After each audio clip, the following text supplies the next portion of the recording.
Chapter 7, The Greatest Prayer. Imagination is the beginning of creation. You imagine what you desire and then you believe it to be true. Every dream could be realized by those self-disciplined enough to believe it. People are what you choose to make them.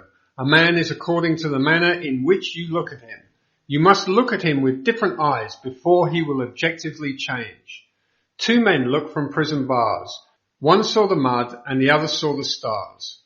Centuries ago, Isaiah asked the question, "Who is blind but my servant, or deaf as my messenger that I sent? Who is blind as he that is perfect, as blind as the Lord's servant?" The perfect man judges not after appearances, but judges righteously. He sees others as he desires them to be. He hears only what he wants to hear. He sees only good in others. In him is no condemnation, for he transforms the world with his seeing and hearing. The king that sitteth on the throne scattereth the evil with his eye. Sympathy for living things, agreement with human limitations, is not in the consciousness of the king, because he has learned to separate their false concepts from their true being. To him, poverty is but the sleep of wealth. He does not see caterpillars, but painted butterflies to be, not winter, but summer sleeping, not man in want, but Jesus sleeping. Jesus of Nazareth, who scattered the evil with his eye, is asleep in the imagination of every man, and out of his own imagination must man awaken him by subjectively affirming, "I am Jesus." Then and only then will he see Jesus, for man can only see what is awake in himself. The holy womb is man's imagination. The holy child is that conception of himself which fits Isaiah's definition of perfection. Too late have I loved thee, for behold, thou wert within, and it was without that I did seek thee.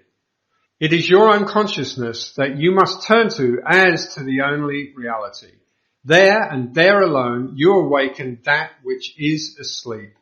Though Christ 1,000 times in Bethlehem be born, if he is not born of, in thee, thy soul is still forlorn.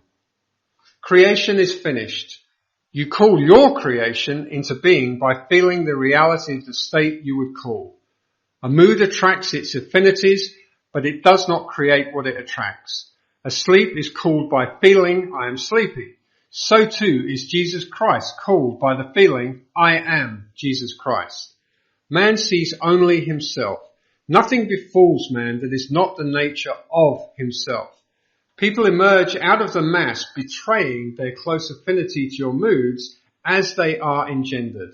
You meet them seemingly by accident, but find they are intimates of your moods. Because your moods continually externalize themselves, you could prophesy from your moods that you, without search, would soon meet certain characters and encounter certain conditions.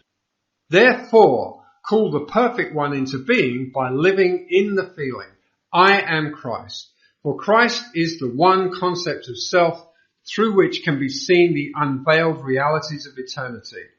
Our behavior is influenced by our subconscious assumption respecting our own social and intellectual rank, and that of the one we are addressing. Let us seek for and evoke the greatest rank, and the noblest of all is that which disrobes man of his mortality and clothes him with uncurbed immortal glory. Let us assume the feeling, "I am Christ," and our whole behavior will subtly and unconsciously change in accordance with the assumption. Our subconscious assumptions continually externalize themselves, that others may continuously see us as we subconsciously see ourselves, and tell us by their actions what we have subconsciously assumed of ourselves to be. Therefore, let us assume the feeling, "I am Christ," until our conscious claim becomes our subconscious assumption that we all with open face beholding, as in a glass, the glory of the Lord, are changed into the same image from glory to glory. Let God awake and his enemies be destroyed. There is no greater prayer for man.